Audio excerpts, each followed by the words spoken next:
শক্তি শক্তি অর্জন করা এতটা কঠিন নয় যতটা শক্তি লাভ করার পরে সেই শক্তি সামলানো কঠিন হয়। কারণ যেই মানুষ শক্তি লাভ করে তার মনে গর্ববোধ জন্মায়, জন্মায় অহংকার, জন্মায় জেদ।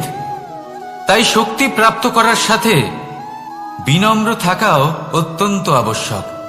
আর এটা আমাদের শেখা উচিত বৃক্ষের থেকে।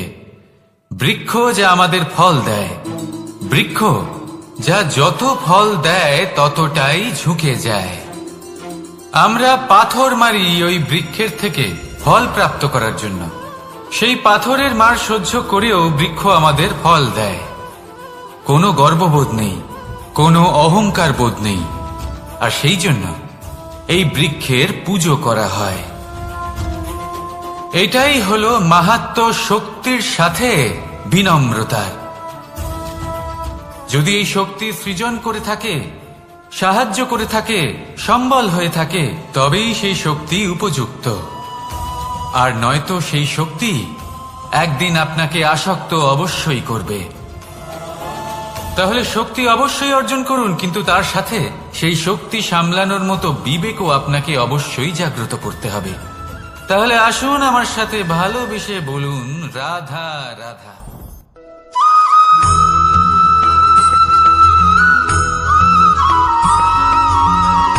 কথায় আছে, অন্ধকারে প্রদীপ প্রজ্বলিত করলে চতুর্দিক আলোকিত হয়। কিন্তু যদি এই প্রদীপ আমি সূর্যের আলোর সম্মুখে সকালবেলায় প্রজ্বলিত করে রেখে দিই, তাহলে কি হবে?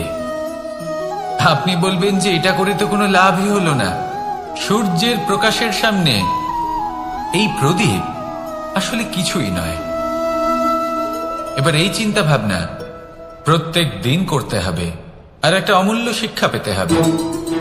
মনে করুন যে আপনি মহাপুরুষের সামনে বসে আছেন, কোনো মহাজ্ঞানীর সামনে। তাহলে সেই ব্যক্তির সামনে নিজের জ্ঞানের প্রদীপ প্রজ্বলিত করবেন না, নীরব থাকুন। আর সেই ব্যক্তির সূর্যের প্রকাশের মতো জ্ঞান প্রাপ্ত করুন। যতটা পারবেন জ্ঞান লাভ করুন। যদি এমন কোনো সময়, এমন কোনো স্থানে আপনি আছেন যেখানে চতুর্দিক অন্ধকার, কারোর কাছেই জ্ঞান নেই, সেখানে নিজের জ্ঞানের প্রদীপ প্রজ্বলিত করুন। এমন করলে দুদিক থেকেই আপনার লাভ হবে। আপনার জ্ঞান প্রাপ্তিও হবে, আর জ্ঞানের সঠিক প্রয়োগও করতে পারবেন। আর এই মন প্রসন্ন হয়ে বলবে, রাধা রাধা।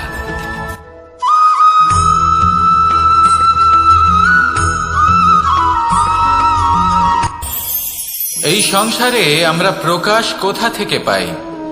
এর উত্তর বড়ই সরল। ভোরে যখন সূর্যোদয় হয় তখন প্রকাশের কিরণ আমাদের ঘরে এসে পৌঁছয়। এইভাবেই আমরা প্রকাশ লাভ করি। এবার এই প্রকাশের আলোতেই আমরা সারাদিনের কাজ সম্পন্ন করি। সন্ধে হয়ে যায়, সূর্যাস্তও হয়ে যায়। আর আমাদের ঘর যাতে অন্ধকার না হয় তার জন্য আমরা একটা প্রদীপ প্রজ্বলিত করি। এটাই ঘটে আমাদের জীবনেও। এবার প্রবাহমান আয়ুর সাথে আমরা আমাদের অন্তরে যদি একটা প্রদীপ প্রজ্বলিত করে নিই, তাহলে বিষয়টাই অন্যরকম হবে। এবার আপনি বলবেন, কোন প্রকাশের কথা বলছি যে আমাদের অন্তরে জাগ্রত করা সম্ভব? আমাদের আত্মার মাঝে প্রেমের প্রকাশ জাগ্রত করার কথা বলছি। কারণ আমাদের এই জীবন এও হলো দিনের আলোর মতো। আজ প্রকাশ আছে, কিন্তু কোনোদিন অবশ্যই অস্ত হবে। কিন্তু অস্ত হবার আগে যদি আমরা আমাদের আত্মার মাঝে প্রেমের এই প্রকাশ উজ্জ্বলিত করে নিই, তাহলে আমাদের সন্ধ্যাকালও আমরা আনন্দে এবং প্রেমে যাপন করব। তাহলে আসুন আর আমার সাথে ভালোবেসে বলুন, রাধা রাধা।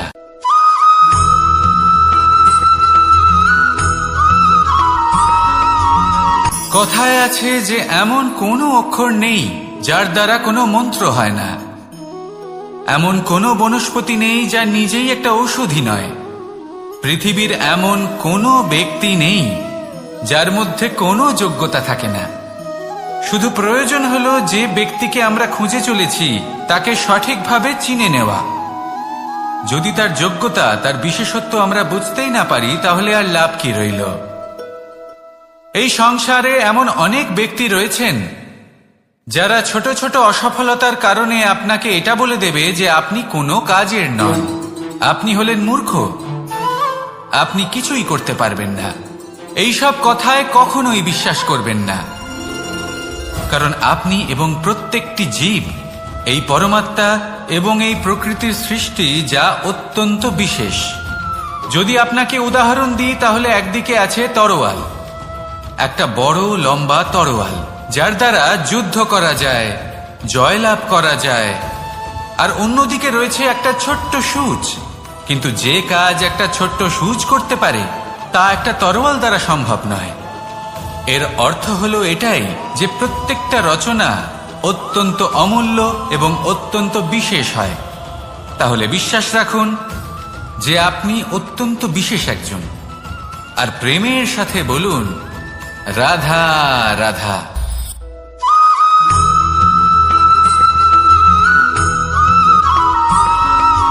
জীবনে যখন কোনো ব্যক্তি নিজের লক্ষ্য প্রাপ্তির জন্য নিরন্তর পরিশ্রম করতে থাকেন, চেষ্টা করতে থাকেন, তখন তিনি কষ্ট অনুভব করেন, কখনো শারীরিক কষ্ট, কখনো মানসিক কষ্ট। এবার উনি এটা ভাবতে থাকেন যে আমি কি উচিত করছি নাকি অনুচিত করছি। কারণ অন্যদিকে এমন একজন ব্যক্তিও আছেন যিনি একদমই পরিশ্রম চেষ্টা করছেন না, তিনি মদিরা পান করেন, বিলাসিতায় জীবন কাটান, অলস প্রকৃতির হয়ে ওঠেন, নিদ্রাতে বিলীন হয়ে থাকেন আর ভাবেন যে তিনি সুখ লাভ করছেন। কিন্তু এরকম কেন হয়? কারণ যখন আমরা সৎ পথে থাকি, উচিত পথে চলি, লক্ষ্য প্রাপ্ত করার জন্য চেষ্টা করতে থাকি, তখন আমাদের ভেতরে থাকা নেতিবাচক শক্তি এবং পাপ এই দেহকে ত্যাগ করে দেয়। আর এই অনুভূতিটাই আমাদের দুঃখের অনুভূতি দেয়, কষ্ট দেয়। এবার সেখানে যদি আমরা কুপথে চলি, অনুচিত পথে চলতে থাকি, তাহলে আমাদের ভেতরে থাকা পুণ্য এবং ধনাত্মক শক্তি আমাদের দেহ ত্যাগ করে দেয়। আর এই অনুভূতির কারণেই আমরা সুখ অনুভব করি। কিন্তু কখনো ভাববেন যে এই সুখ বেশি সময় পর্যন্ত থাকে না। সেই জন্য সবসময় মনে রাখবেন, যদি আপনি জানেন যে এটাই আপনার লক্ষ্য, এটাই উচিত পথ, শুভ পথ, তাতে নিরন্তরভাবে এগিয়ে যেতে চেষ্টা করতে থাকুন। এই কষ্ট আপনাকে সুখের পরাকাষ্ঠায় কখন পৌঁছে দেবে তা আপনি জানতেই পারবেন না। আসুন আমার সাথে ভালোবেসে বলুন রাধা রাধা।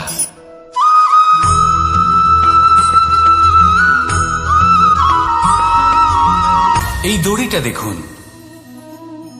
ছোট ছোট রেশম দ্বারা তৈরি, এটা সরু সুতো দ্বারা তৈরি হয়েছে এটা, আর এ অত্যন্ত কোমলও বটে। আর আপনি চাইলে এটা সোজাও করে দিতে পারেন, আর চাইলে এটা বেঁকিয়েও দিতে পারেন, আর যদি চান তাহলে এটা গোল গোল করে বেঁধে কোথাও রেখেও দিতে পারেন। এবার এই কোমল দড়ি যদি কোনো নিষ্ঠুর কঠিন পাথরে বারংবার জড়িয়ে দেওয়া হয়, তাহলেও তাকেও কাটতে পারে, নিজের ছাপ ছেড়ে যেতে পারে, সেটার আকারও বদলে ফেলতে পারে। এবার এর কারণ কি? এর কারণ হলো অভ্যাস আর নিরন্তর প্রচেষ্টা। যদি আপনিও চেষ্টা করেন আর নিরন্তর কর্ম করে যান, তাহলে আপনার প্রারব্ধ পাথরের মতো কঠিনই হোক না কেন, তাতে ভাঙন ধরিয়েও আপনি নিজের লক্ষ্যে অবশ্যই পৌঁছতে পারবেন। একটা গুরুত্বপূর্ণ কথা মনে রাখবেন, সুকর্মের অভ্যাস আর নিরন্তর প্রয়াস, এই হলো সাফল্যের মন্ত্র। তাহলে জীবনে এই মন্ত্র আনুন আর আমার সাথে ভালোবেসে বলুন রাধা রাধা।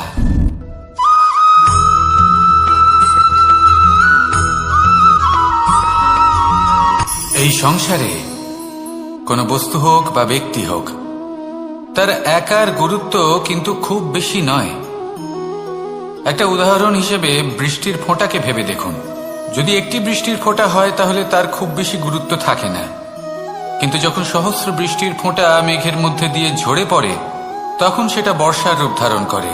সেই বর্ষা যা এই প্রকৃতিকে শান্ত করে।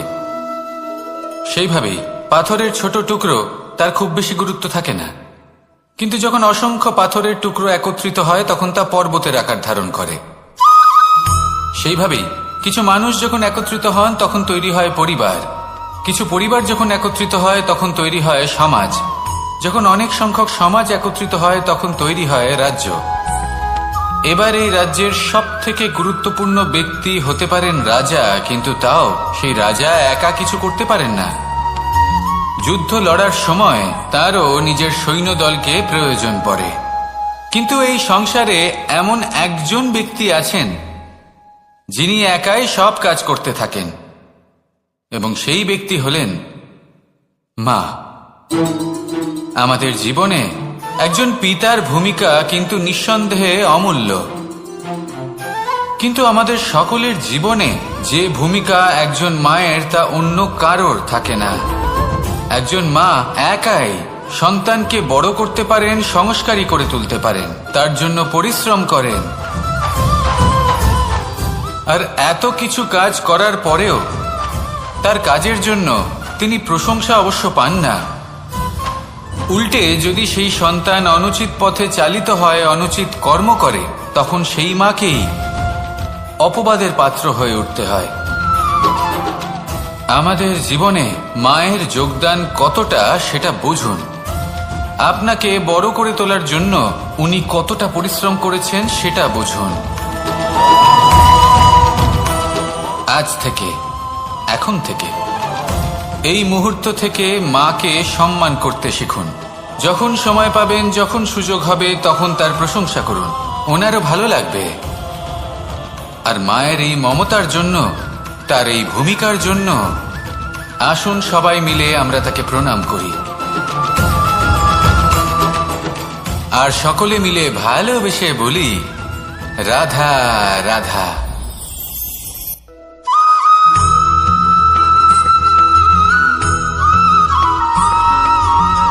আপনি কখনো কোনো বাজকে নিজের বাসা বানাতে দেখেছেন? এই বাজ যখনই কোনো বাসা বানায় তখন উঁচু গাছের ডালে বা কোনো পর্বতের শিখরে বাসা বানায়, অনেক উচ্চতায়, আর সেখানে তার সন্তানও জন্মগ্রহণ করে। যখন এই সন্তানেরা জন্মায় তখন এই বাজ খুবই ভালোবেসে এবং খুব সাবধানে এদের পালন পোষণ করে, নিজের ঠোঁট দিয়ে তাদের ঠোঁটে খাবার পরিবেশন করে।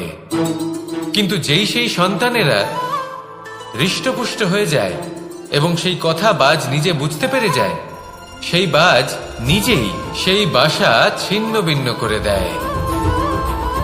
সেই সন্তান যাদের সবেমাত্র ডানা গজিয়েছে, কিভাবে উঠতে হয় তারা জানে না, সেই সন্তানগুলিকে উচ্চতা থেকে ঠেলে দেয়। সেই সন্তান প্রথমে ভয়ভীত হয়ে যায়।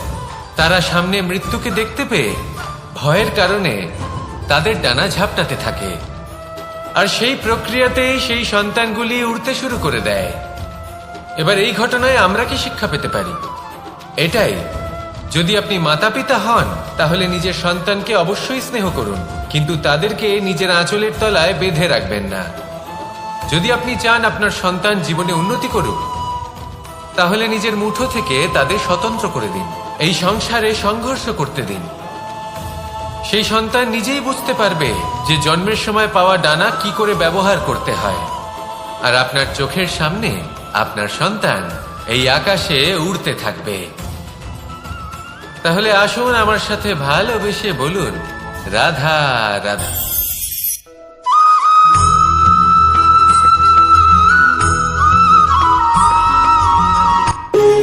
যখন মানুষের মৃত্যু হয় তখন কি হয়?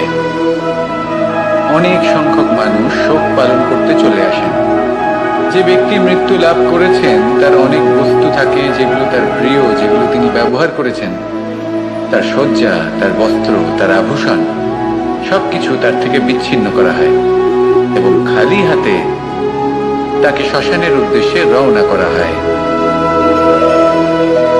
আমি আপনাকে এই প্রশ্ন করতে চাই, আপনি এই সংসারে কি অর্জন করেছেন? ধন সম্পত্তি, বস্ত্র, আভূষণ, এই সবকিছু যে আপনি অর্জন করেছেন, আপনার মৃত্যুর পরে তা আপনার থেকে দূর হয়ে যাবে। এর উত্তর হলো একটাই, আপনার কর্ম। শুধু সেটাই আছে যা একান্ত আপনার, আর শুধু সেটাই এই সংসার থেকে চলে যাওয়ার পরেও সংসারেই জীবিত থাকবে। যদি আপনি দুষ্কর্ম করেন তাহলে এই সংসার আপনাকে একটি অনুচিত উদাহরণ হিসেবে মনে রাখবে যে এই ব্যক্তি খুব পাপী ছিল, অনুচিত কর্ম করতেন। যে পথে তিনি চলেছেন সেই পথে কারোর চলা উচিত নয়। সেখানেই যদি আপনি সৎকর্ম করেন তাহলে সংসার চিরকাল এটাই বলবে যে খুব ভালো মানুষ ছিলেন, সবাইকে ভালোবাসতেন, সবাইকে সাহায্য করতেন, আমার খুব প্রিয় মানুষ ছিলেন। এটাই হলো শ্রেষ্ঠ কর্ম। সেই জন্য জীবনে শুধুমাত্র ধন সম্পত্তি আভূষণ এই সব অর্জন করতে গিয়ে নিজের মনোনিবেশ করবেন না। শ্রেষ্ঠ কর্ম করুন। সংসার থেকে চলে যাওয়ার পরেও এই কর্মই এই সংসারে আপনাকে জীবিত রাখবে। আসুন আমার সাথে ভালোবেসে বলুন, রাধা রাধা।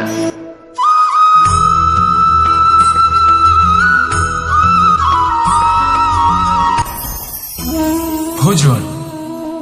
এবার ভোজন সংগ্রহ করার জন্য মানুষ কি না করেন, সব সময় চেষ্টা করতে থাকেন। ফসল উৎপাদনের জন্য অনেক পরিশ্রম করতে থাকেন, কিন্তু অনেক সময় অনেক পরিশ্রম করার পরেও ফসল ভালো উৎপাদন হয় না। এর কারণ কি?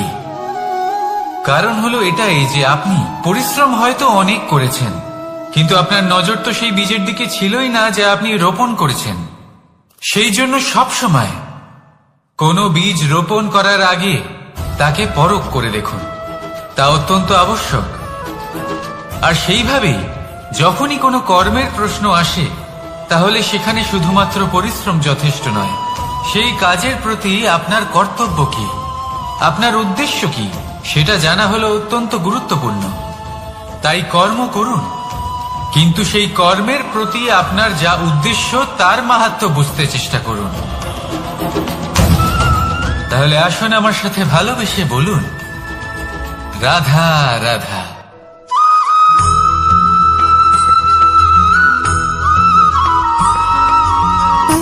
সুখ, দুঃখ এবং শক্তি, এই তিন হলো এই সংসারের ত্রিদেবের মতো। আমাদের জীবনে যা কিছু ঘটছে এই তিনটির ভিত্তির উপরেই হচ্ছে।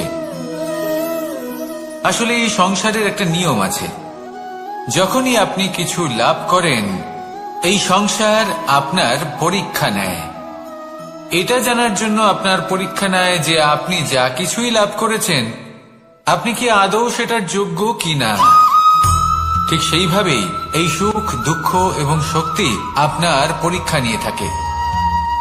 যখন সুখ আসে তখন সে আপনার পরীক্ষা নেয় যে আপনার মধ্যে অহংবোধ জাগ্রত হয়নি তো। যদি অহংবোধ চলে আসে তাহলে সুখ সেখানেই সঙ্গ ত্যাগ করে। দুঃখ আপনার ধৈর্যের পরীক্ষা নিতে থাকে, আর যদি আপনার মধ্যে ধৈর্য না থাকে তাহলে এটা আপনাকে আরো বেশি দুঃখের গভীর অন্ধকারে ঠেলে দেবে। সেখানে শক্তি পরীক্ষা নেয় আপনার বিনম্রতার। যদি আপনি বিনম্র না হন তাহলে হয় এই শক্তি আপনার সঙ্গ ত্যাগ করবে, নয় এই শক্তি বিনম্রতার অভাবে আপনার পতনের কারণ হতে পারে। এই সংসারে যে কোনো ব্যক্তি যিনি এই পরীক্ষায় উত্তীর্ণ হয়ে থাকেন এই জীবনে তিনি সাফল্য লাভ করেন। আসুন আমার সাথে ভালোবেসে বলুন, রাধা রাধা।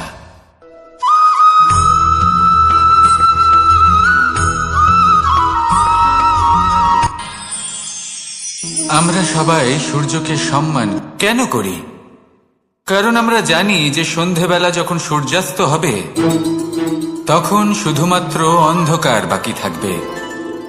ঠিক কিছুটা এরকমই হয় আমাদের মাতা পিতাও, যিনি আমাদের জন্ম দেন, আমাদের ভরণ পোষণ করেন, আমাদের বড় করেন, আমাদের প্রেম প্রদান করেন। কখনো কখনো তাদের মুখ থেকে কটু কথা নিঃসৃত হয়, আমাদের দুঃখ হয়, কিন্তু তখন আমাদের এটা বোঝা উচিত এগুলি নিঃসৃত হচ্ছে আমাদেরই মঙ্গলের জন্য। যেমন সূর্যদেব, উনিও উত্তাপ দিয়ে থাকেন আমাদেরই মঙ্গলের জন্য, যাতে ফসল পাকতে পারে, যাতে জল বাষ্প হয়ে মেঘ হতে পারে, বৃষ্টি হতে পারে, আর এই সংসারে নিরন্তর জলের প্রবাহ থাকে। আমাদের মাতা পিতা, তাদের কঠোর আচরণ, তাদের কঠোর অনুশাসনের পেছনে লুকিয়ে থাকে ওনাদের ভালোবাসা, আমাদের তা বুঝতে হবে। সসম্মানে ওনাদের গ্রহণ করতে হবে। কারণ ঠিক সূর্যাস্তের পরে যেমন চতুর্দিক অন্ধকারচ্ছন্ন হয়ে যায়, তেমনি আমাদের জীবন থেকে যখন আমাদের মাতা পিতা চলে যায়, তখন আমাদের জীবনেও শুধু এবং শুধুমাত্র অন্ধকারই ছেয়ে থাকে। সেই জন্য নিজের মাতা পিতাকে সম্মান করুন, ওনাদের ভালোবাসা প্রদান করুন। এই মন আর এই জীবন প্রসন্ন হয়ে বলবে, রাধা রাধা।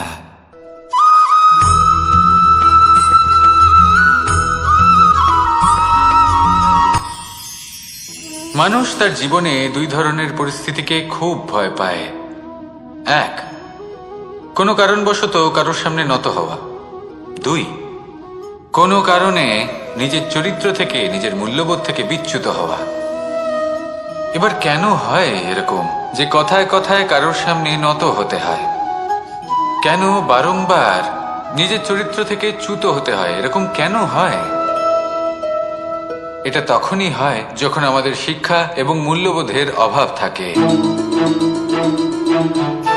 যদি মানুষের মধ্যে প্রকৃত শিক্ষা থাকে, তাহলে এই সংসারে কোনো সময় এবং কারোর সামনেই নত হওয়ার কোনো প্রয়োজন নেই।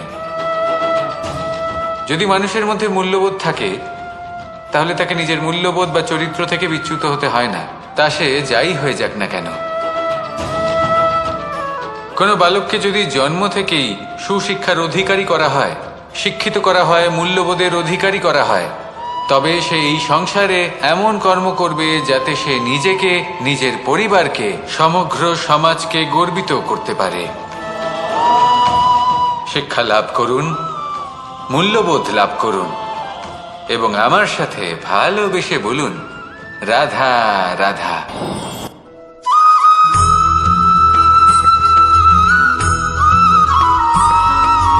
কথায় আছে, প্রত্যেক পুত্র তার পিতার প্রতিচ্ছবি হয়, আর সমস্ত প্রতিচ্ছবি চায় যেন সে তার অস্তিত্ব প্রাপ্ত করতে পারে। পুত্র চায় সে যেন তার পিতার মতো হয়, বা কখনো কখনো তার থেকেও শ্রেষ্ঠ হয়। সেটা কোনো অনুচিত ব্যাপার নয়। অনুচিত তখন হয় যখন পুত্র নিজের পিতার মতো হবার স্বপ্ন পূরণ করতে গিয়ে বা তার থেকেও শ্রেষ্ঠ হওয়ার স্বপ্ন পূরণে অনুচিত পথের আশ্রয় নেয়। কারণ তারপরে সে তার পিতার গুণগুলি আত্মসাৎ করতে চায় না। সে শুধুই এটা চায় যে সংসারের চোখে যেন আমি শ্রেষ্ঠ প্রমাণিত হই। এটা অনুচিত। সংসারে এমন অনেক মানুষ আছেন যারা এই কারণে শ্রেষ্ঠ হবার চেষ্টা করেন যাতে তার পরিবারের, তার পিতার সম্মান বৃদ্ধি পায়। এমনও মানুষ থাকেন, আর এটাই হলো পার্থক্য উদ্দেশ্যের। মনে রাখবেন, যদি আপনার উদ্দেশ্য শুভ হয় তাহলে পথও শুভ হবে, যদি আপনার উদ্দেশ্য অশুভ হয় তাহলে পথও অশুভ হবে। তাহলে নিজের পিতার মতো হবার চেষ্টা অবশ্যই করুন, তার থেকেও শ্রেষ্ঠ হওয়ার চেষ্টা অবশ্যই করুন, কিন্তু মনে রাখবেন আপনার সংকল্প আর আপনার উদ্দেশ্য এই দুই শুভ হওয়া উচিত। তাহলে আসুন আর আমার সাথে ভালোবেসে বলুন, রাধা রাধা।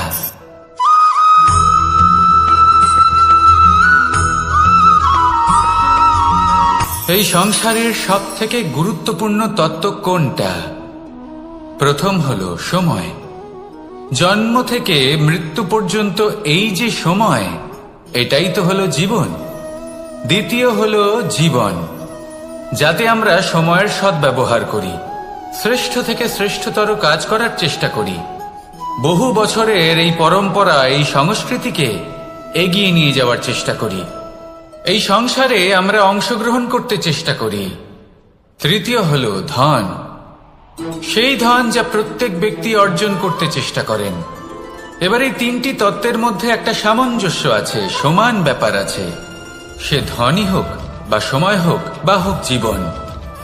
আর সেই সমান ব্যাপার হলো যে যদি আপনি এটা গণনা করতে থাকেন তাহলে তা কমতে থাকে, যদি আপনি এটা ব্যবহার করেন তাহলে তা বাড়তে থাকে।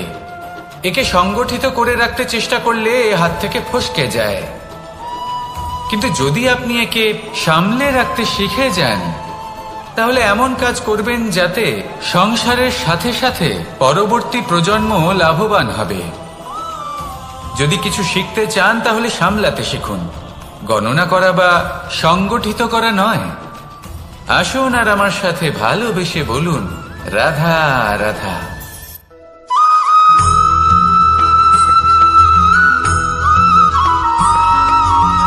পঞ্চতত্ত্বের মধ্যে দ্বিতীয় তত্ত্ব হল ধরণী, ভূমি, যাকে আমরা ধরণী মাতা বলি। এই ধরণী ধৈর্য ধারণ করে, আর এর ওপরেই আমাদের সমগ্র সংসার নির্ভরশীল। কারণ এই ভূমি সহ্য ক্ষমতা রাখে, এর সহ্য ক্ষমতা হল অপরিসীম। সন্তান যতই আঘাত প্রদান করুক না কেন, প্রেম পূর্বক সহ্য করে, আর তার বদলে অমূল্য রত্ন প্রদান করে। সন্তান যদি হাল চালায়, তাহলে তার বদলে তাকে অন্ন প্রদান করে। এটাই হলো ধরণী। এবার এর থেকে আমরা কি শিক্ষা পেতে পারি? এটাই যে কারোর জন্য কিছু করা বা কাউকে কিছু দেওয়া মনে কোনো কামনা ছাড়াই।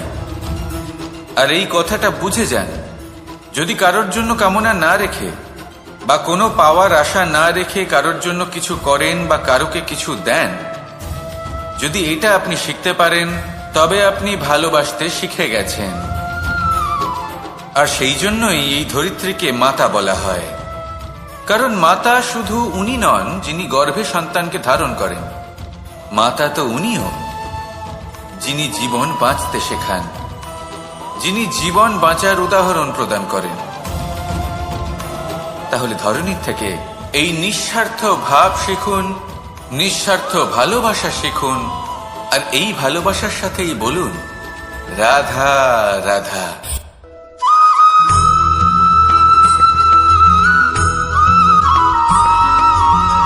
এই সংসারে কোনো বস্তু হোক বা ব্যক্তি হোক, তার একার গুরুত্ব কিন্তু খুব বেশি নয়।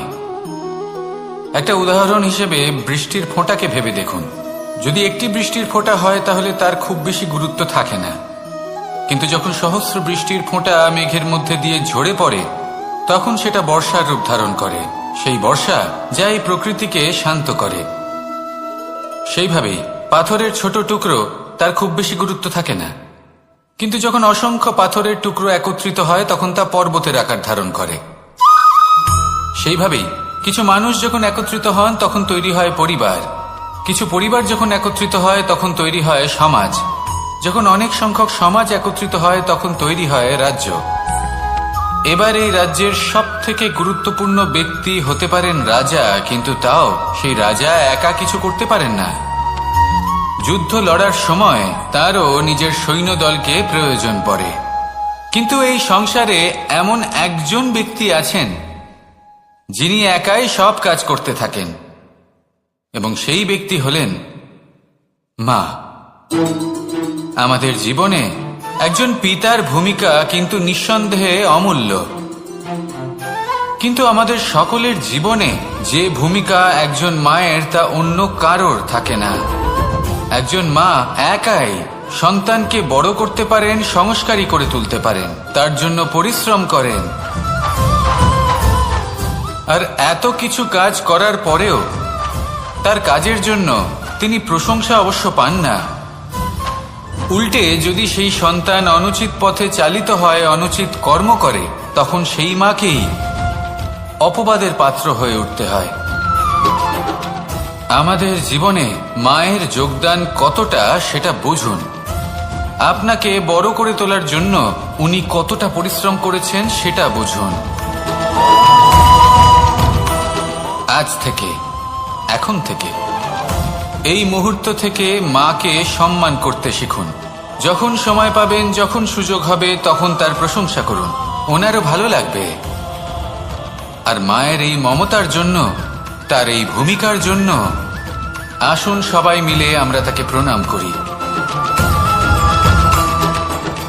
আর সকলে মিলে ভালোবেসে বলি, রাধা রাধা।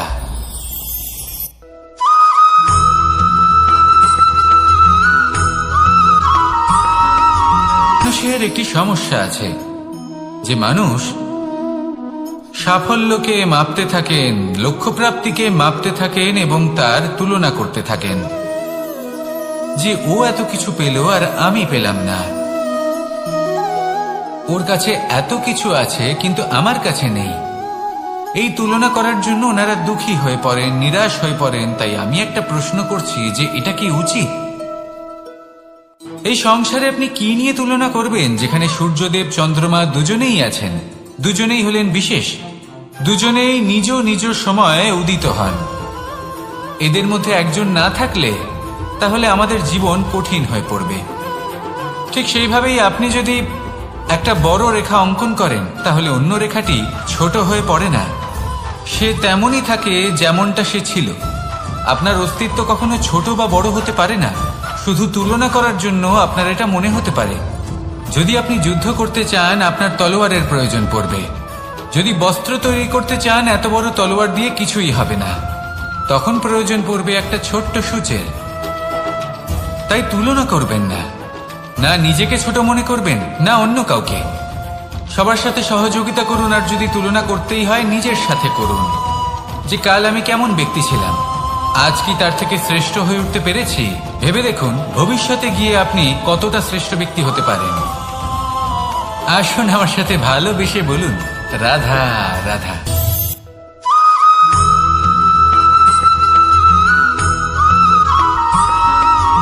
জীবনে অগ্রসর হওয়ার জন্য আমাদের কাকে প্রয়োজন হয়? মাতা পিতা, বন্ধু, প্রেম, সাহায্য, অর্থ, পরিশ্রম, আশা। ভিন্ন ভিন্ন মানুষ ভিন্ন ভিন্ন বিকল্প চয়ন করে।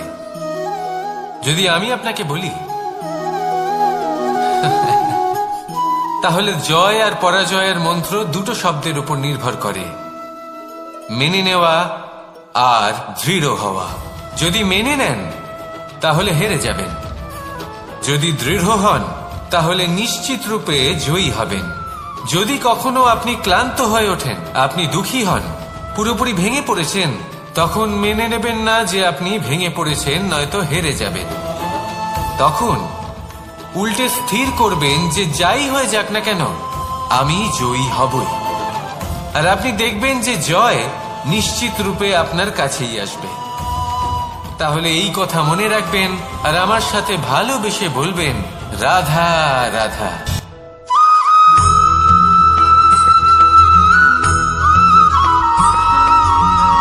মানুষ ভাবেন যে ধন অর্জন করা হলো অত্যন্ত গুরুত্বপূর্ণ। তিনি আজীবন ধন অর্জন করতে থাকেন, ধন অর্জন করার চেষ্টা করতে থাকেন। সে যাই হয়ে যাক না কেন পরিশ্রম করতে থাকেন।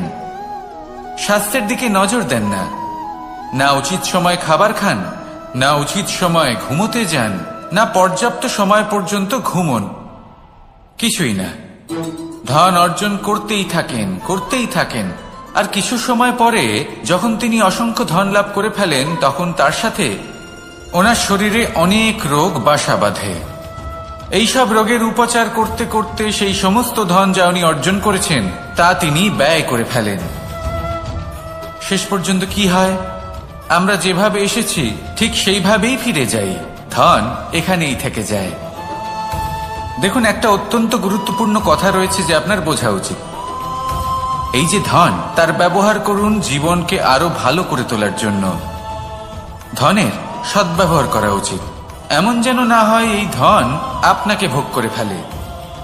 এই জীবনকে নিশ্চিত রূপে আরো শ্রেষ্ঠ করে তুলুন। কিন্তু এই ধন অর্জন করার এই প্রক্রিয়াতে নিজের সারা জীবনকে নষ্ট করে ফেলবেন না। এই জীবন উপভোগ করতে শিখুন আর আমার সাথে ভালোবেসে বলুন রাধা রাধা।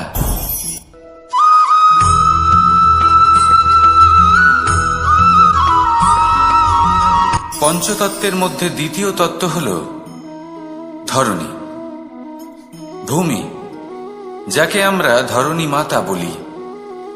এই ধরণী ধৈর্য ধারণ করে আর এর ওপরেই আমাদের সমগ্র সংসার নির্ভরশীল।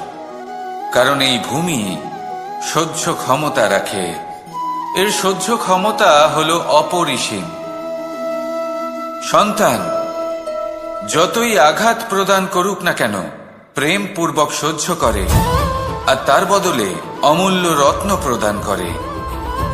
সন্তান যদি হাল চালায় তাহলে তার বদলে তাকে অন্ন প্রদান করে। এটাই হলো ধরনী। এবার এর থেকে আমরা কি শিক্ষা পেতে পারি? এটাই যে কারোর জন্য কিছু করা বা কাউকে কিছু দেওয়া মনে কোনো কামনা ছাড়াই। আর এই কথাটা বুঝে যান, যদি কারোর জন্য কামনা না রেখে বা কোনো পাওয়ার আশা না রেখে কারোর জন্য কিছু করেন বা কারোকে কিছু দেন, যদি এটা আপনি শিখতে পারেন তবে আপনি ভালোবাসতে শিখে গেছেন। আর সেই জন্যই এই ধরিত্রীকে মাতা বলা হয়। কারণ মাতা শুধু উনি নন যিনি গর্ভে সন্তানকে ধারণ করেন, মাতা তো উনিও যিনি জীবন বাঁচতে শেখান, যিনি জীবন বাঁচার উদাহরণ প্রদান করেন। তাহলে ধরনীর থেকে এই নিঃস্বার্থ ভাব শিখুন, নিঃস্বার্থ ভালোবাসা শিখুন, আর এই ভালোবাসার সাথেই বলুন রাধা রাধা।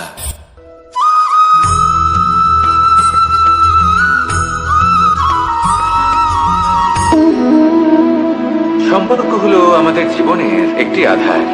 কিছু সম্পর্ক এমন যে আমরা জন্মসূত্রে লাভ করি, যেমন পরিবার, মা বাবা। কিছু সম্পর্ক আছে যে আমরা জীবনে অর্জন করে থাকি, তা সে প্রেমের হোক, স্নেহের হোক বা বন্ধুত্বের। এই সকল সম্পর্ক লাভ করার বা গড়ে তোলার 5টি ধাপ রয়েছে। প্রথম ধাপ, কোনো ব্যক্তির সাথে আলাপ হওয়া, তার সাথে কথা বলা বা তাকে দেখা। দ্বিতীয় ধাপ, সে ব্যক্তিকে আমাদের ভালো লাগা। তৃতীয় ধাপ,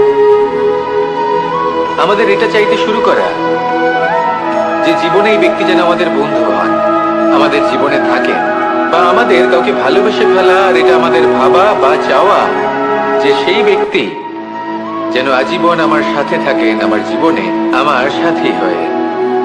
চতুর্থ ধাপ, লাভ করা। এবার এই ধাপটি অনেক মানুষের পক্ষেই খুবই সরল হয়, বড়ই সরল ভাবে নিজেদের সঙ্গীকে লাভ করে থাকেন। কিছু মানুষের জন্য এই ধাপ অত্যন্ত কঠিন হয়ে থাকে। অনেক প্রতিকূল পরিস্থিতির উপর জয়লাভ করে তারা সঙ্গীকে লাভ করেন, কিন্তু লাভ অবশ্যই করেন। এরপরে আসে পঞ্চম, অন্তিম এবং সব থেকে গুরুত্বপূর্ণ ধাপ। সেটা হলো সেই সম্পর্ক পালন করা। এটা হলো এমন এক বিষয় যা প্রত্যেক মানুষের শেখা উচিত। যদি ব্যক্তি নিজের জীবনে সম্পর্ক রক্ষা করতে শিখে যান, তবে প্রত্যেক সম্পর্ক তার জীবনকে স্বর্গ করে তুলবে। আসুন আর আমার সাথে ভালোবেসে বলুন রাধা রাধা।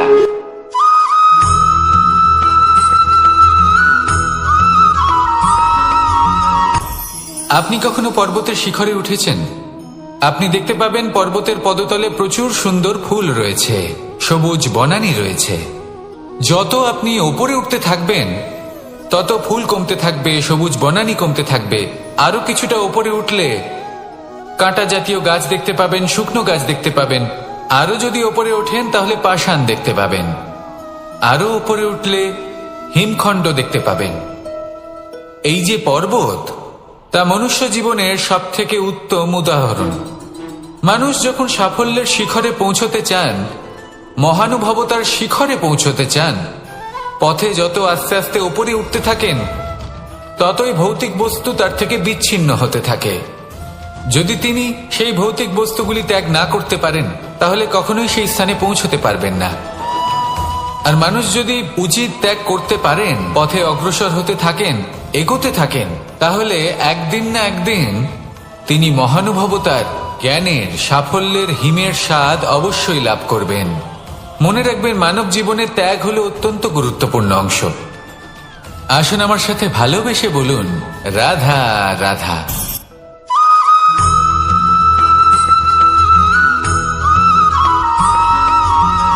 মানুষের মানসিকতা এমন হয় যে সে যতটা করে আশা করে যে তার থেকে অনেক বেশি তার বদলে সে পাবে। দেখুন, সবকিছুই আপনার ভাবনা চিন্তার উপর নির্ভর করছে। আপনি যদি ফলের বিষয়ে ভেবে কর্ম করতে থাকেন, তাহলে সেটা অনুচিত। জীবনের আসল আনন্দ হলো নিজের কর্ম করতে থাকা, ফলের চিন্তা করা উচিত নয়। যদি আপনি এরকম ভাবেন যে আমি এতটা করছি, আমার এতটা পাওয়া উচিত, সেই ভাবনা অনুচিত। যদি আপনি সেবার মানসিকতা নিয়ে কর্ম করতে থাকেন, কর্মচক্রে প্রবাহিত হন, যদি আপনি এমন ভাবনা রাখেন যে আমি এতটা পাচ্ছি, তাই এর থেকে অনেক বেশি আমি কর্ম করব, তাহলে নিশ্চিত রূপে আপনি যতটা করছেন তার থেকে অনেক বেশি আপনি পাবেন। আপনার আশার থেকে অনেক বেশি আপনি পাবেন। শুধু জীবনে অনেক বেশি কাজ করতে থাকুন, ফলের চিন্তা করবেন না। আর মনে রাখবেন, এই ভাবনাই সব থেকে বড় বীজ। কর্মের উপর বিশ্বাস রাখুন। জীবনে যা যা আপনি চান সবই সুখময় হবে। আসুন আর আমার সাথে ভালোবেসে বলুন, রাধা রাধা।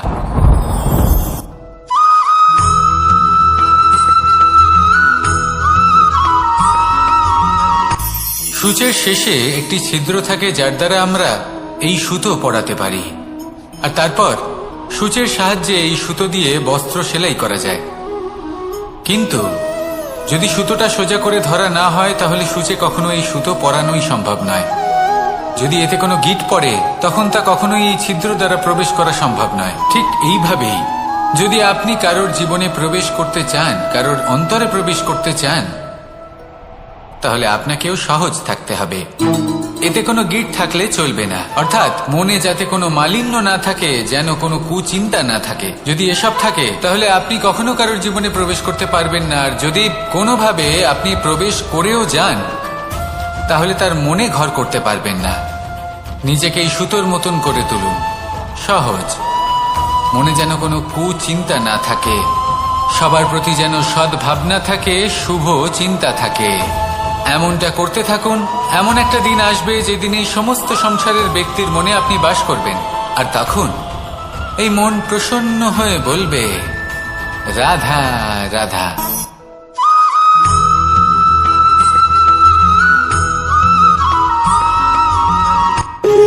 যখন মানুষের মৃত্যু হয়, তখন কি হয়? অনেক সংখ্যক মানুষ শোক পালন করতে চলে আসেন। যে ব্যক্তি মৃত্যু লাভ করেছেন, তার অনেক বস্তু থাকে যেগুলো তার প্রিয়, যেগুলো তিনি ব্যবহার করেছেন। তার শয্যা, তার বস্ত্র, তার আভূষণ, সবকিছু তার থেকে বিচ্ছিন্ন করা হয় এবং খালি হাতে তাকে শ্মশানের উদ্দেশ্যে রওনা করা হয়। আমি আপনাকে এই প্রশ্ন করতে চাই, আপনি এই সংসারে কি অর্জন করেছেন? ধন সম্পত্তি, বস্ত্র, আভূষণ, এই সব কিছু যে আপনি অর্জন করেছেন, আপনার মৃত্যুর পরে তা আপনার থেকে দূর হয়ে যাবে। এর উত্তর হলো একটাই, আপনার কর্ম। শুধু সেটাই আছে যা একান্ত আপনার, আর শুধু সেটাই এই সংসার থেকে চলে যাওয়ার পরেও সংসারেই জীবিত থাকবে। যদি আপনি দুষ্কর্ম করেন, তাহলে এই সংসার আপনাকে একটি অনুচিত উদাহরণ হিসেবে মনে রাখবে যে এই ব্যক্তি খুব পাপী ছিল, অনুচিত কর্ম করতেন। যে পথে তিনি চলেছেন, সেই পথে কারোর চলা উচিত নয়। সেখানেই যদি আপনি সৎকর্ম করেন, তাহলে সংসার চিরকাল এটাই বলবে যে খুব ভালো মানুষ ছিলেন, সবাইকে ভালোবাসতেন, সবাইকে সাহায্য করতেন, আমার খুব প্রিয় মানুষ ছিলেন। এটাই হলো শ্রেষ্ঠ কর্ম। সেই জন্য জীবনে শুধুমাত্র ধন সম্পত্তি, আভূষণ, এই সব অর্জন করতে গিয়ে নিজের মনোনিবেশ করবেন না। শ্রেষ্ঠ কর্ম করুন। সংসার থেকে চলে যাওয়ার পরেও এই কর্মই এই সংসারে আপনাকে জীবিত রাখবে। আসুন আমার সাথে ভালোবেসে বলুন, রাধা রাধা।